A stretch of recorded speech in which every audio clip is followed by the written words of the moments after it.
तरुण की बात सुनकर भी खनक ने कुछ रिप्लाई नहीं किया और फिर अपना काम करने लगी।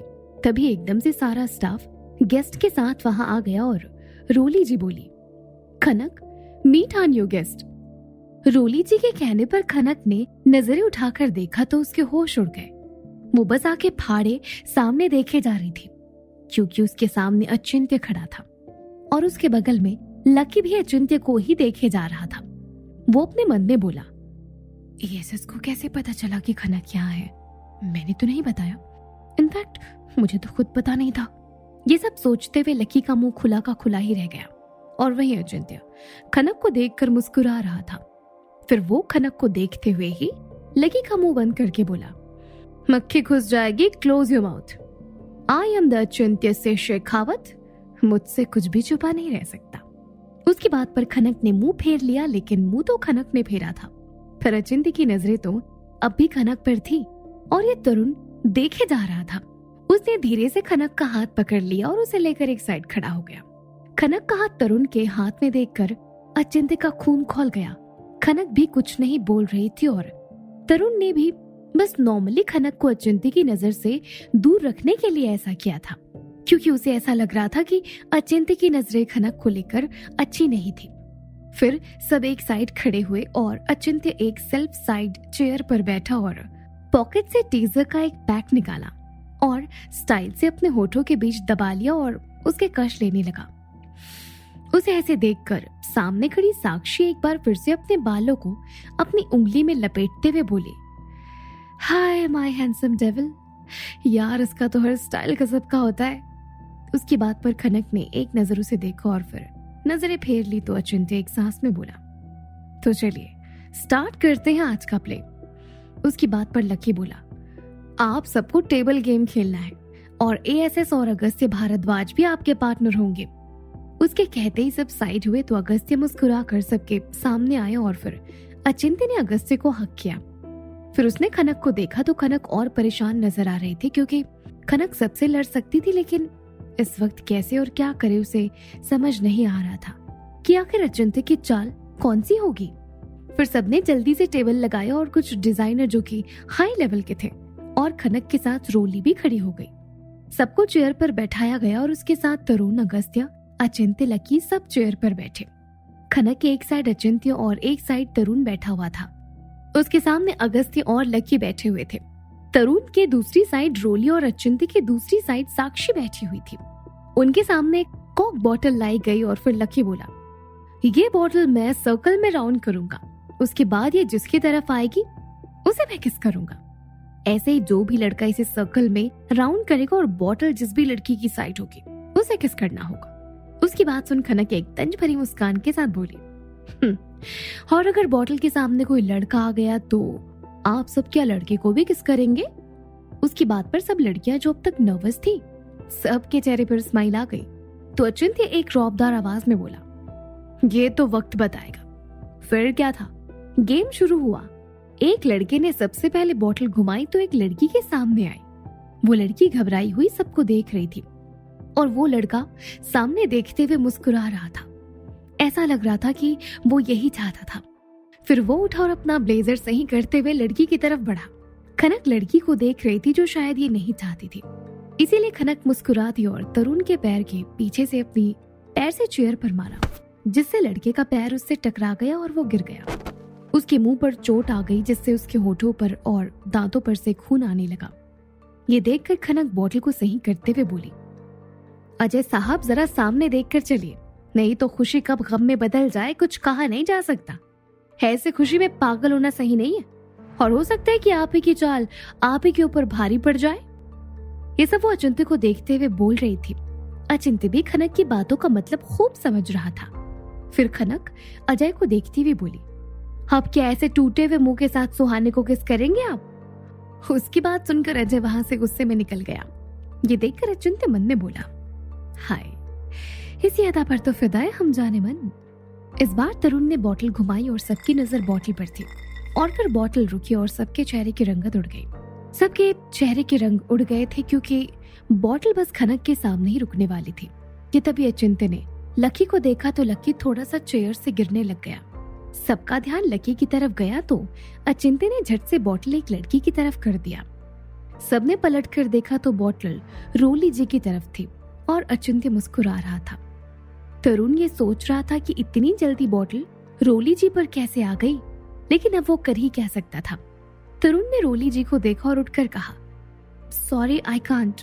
उसकी बात पर अचिंत्य उसका हाथ पकड़कर उसे बैठाते हुए बोला, अब जो रूल्स है वो फॉलो तो करना होगा। उसकी बात सुनकर तरुण ने रोली को देखा तो रोली शर्मा कर चेहरा झुका रही थी। ये देखकर खनक धीरे से बोली, इनके तो लग गए। इतना बोलकर वो मुस्कुरा दी। तभी तरुण को आगे किया गया। तरुण ने भी रोली का चेहरा कसकर पकड़ा और फिर उसके होठों के बहुत करीब आया तो रोली ने अपनी आंखें बंद कर ली। ऐसा होते ही तरुण जल्दी से निकलकर वापस अपनी चेयर पर आ गया। कोई अच्छे से देख भी नहीं पाया कि उसने रोली को किस किया भी या नहीं। अचिंत्य उसे देखे जा रहा था तो वो फिर से बोला, क्या मेरा काम हो गया? उसकी बात सुनकर रोली ने अपनी आंखें खोली और फिर कुछ सोचकर वो दूसरी साइड चली गई और अपनी चेयर पर नहीं आई। फिर वो एक लड़की से बोली, मुझे वोमिट आ रही है तो तुम प्लीज बोल देना। उसकी बात सुनकर लड़की ने सिर हिला दिया और रोली निकल गई। महादेव जाने उसके दिमाग में क्या चल रहा था। वहीं गेम एक बार फिर से शुरू हुआ और इस बार बॉटल खनक को घुमानी थी, इसीलिए बॉटल उसके हाथ में थी। खनक के हाथ में बॉटल आई तो खनक ने उसे बहुत तेजी से घुमा दिया। सबकी आंखें बस बॉटल पर थी और अचिंत्य कभी बॉटल को देखता तो कभी अपने बगल में बैठी खनक को, और फिर उसने अगस्त्य को देखा और उसे अपनी आंखों से रिक्वेस्ट की कि वो कैसे भी हैंडल कर ले, क्योंकि अगस्त्य के अंदर की क्वालिटी को अचिंत्य जानता था। अगस्त्य भी मुस्कुरा दिया और अचिंत्य को उसके बगल में देखने का इशारा किया। अचिंत्य ने भी बगल में रखा पॉट धकेल दिया, जिससे एक बार फिर से सब उसकी तरफ देखने लगे और उसका फायदा उठाकर अगस्त्य ने झट से बॉटल अचिंत्य की तरफ रोक दी। जैसे ही सब वापस से अपनी पोजीशन में आए, सबकी आंखें बड़ी हो गई। खनक समझ गई थी कि कुछ गड़बड़ जरूर हुई है, लेकिन वो ये प्रूव कैसे करे। कोई कहता उससे पहले ही तरुण ने खनक का हाथ पकड़ लिया और उसे देखते हुए कहा, अगर तुम नहीं चाहती हो तो जा सकती हो। तरुण की बात सुनकर खनक कुछ कहती उससे पहले अचिंत्य अपने रौद्र रूप में आ गया, क्योंकि एक बार फिर से तरुण का हाथ खनक के हाथ पर था। हाँ, वो बात अलग थी कि तरुण के लिए अभी कुछ भी गलत इंटेंशन नहीं थी। अचिंत्य ने डायरेक्टली खनक को अपनी तरफ खींच लिया और उसकी कमर पर हाथ रखकर बिना सोचे समझे खनक के होठों पर किस करने लगा।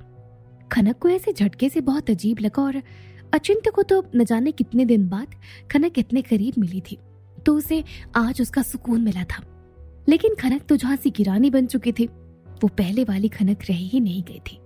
तो उसने भी अचिंत्य को जोर से धक्का दिया, जिससे अचिंत्य कुछ दूरी पर जाकर गिरा और फिर खनक उंगली दिखाकर जोर से बोली, मैं उनमें से नहीं हूँ जो आपके आगे पीछे घूमती रहे। आइंदा मेरे करीब आने से पहले 1000 बार सोचना। इतना बोलकर खनक ने बैग लिया और फिर वहां से निकल गई। अचिंत्य ने तो अभी तक खनक के होठों को ठीक से छुआ भी नहीं था और खनक ने उसे खुद से दूर कर दिया था। वो अपने मन में बोला, आई एम द अचिंत्य से शेखावत, और तुम अचिंत्य की धड़कन हो। कितने दिन मुझसे दूर रहोगी मैं भी देखता हूँ। इतना बोलकर अचिंत्य ने अपने शेड्स पहने और अपनी पॉकेट में हाथ डाल लिया और फिर उसके बाउंसर्स भी उसके पीछे चलने लगे और वो सब निकल गए। वहीं तरुण के दिमाग में एक बात चल रही थी कि खनक पर अचिंत्य के भी चार्म का कोई इफेक्ट नहीं है, गजब की लड़की है वो। फिर बाकी सब भी निकल गए। रात का वक्त अगस्त्य मिला। अगस्त्य घर आया तो देखा गायत्री जी और मीरा कुछ सफाई कर रही थी।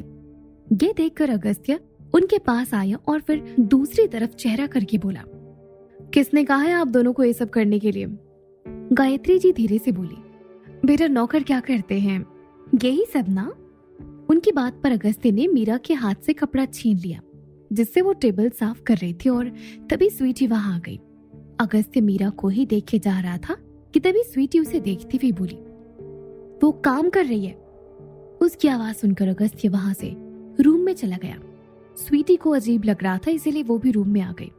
अगस्त्य अपनी मेडिसिन लेने लगा तो स्वीटी बोली, अब तो अपनी अरेंजमेंट्स करके आए हो तो मुझे दिखाने के लिए मेडिसिन ले रहे हो। उसकी बात सुनकर अगस्त्य उसे कंफ्यूज होकर देखने लगा और फिर बोला, क्या मतलब है तुम्हारा? स्वीटी मुस्कुरा कर बोली, सच में नहीं समझ में आ रहा है कि ना समझने का नाटक कर रहे हो?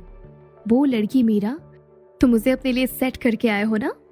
उसकी बात पर अगस्त्य खड़ा हो गया और स्वीटी को देखते हुए बोला, sweetie are you out of mind? ऐसा वो अपने सर पर हाथ रखकर बोल रहा था। स्वीटी मुस्कुरा कर बोली, बीवी ने जब करीब नहीं आने दिया तो अपनी बॉडी की नीड तो पूरी करनी होगी ना तुम्हें। ऐसा ही कुछ कहा था ना तुमने कॉलेज के टाइम में भी, जब किसी और के साथ सो गए थे, क्योंकि मैंने तुम्हारे साथ सोने से मना कर दिया था। तुम चाहते थे कि मैं तुम्हारी प्यास बुझाऊं। उसकी बात सुनकर अगस्त्य के घाव एक बार फिर हरे हो गए और स्वीटी की आंखों में आंसू आ गए, क्योंकि वो दिन ही कुछ ऐसा था। अगस्त्य उसके करीब आते हुए बोला, बेबी मेरी बात सुनो। स्वीटी एकदम से पीछे हो गई, क्योंकि एक बार फिर से उसके सामने वो सब नजारा आने लगा। आखिर क्या हुआ था स्वीटी के पास्ट में, और क्या रिश्ता है मीरा और गायत्री जी का अगस्त्य से, जानने के लिए सुनते रहिए माय हार्टलेस लवर सिर्फ पॉकेट एफएम पर।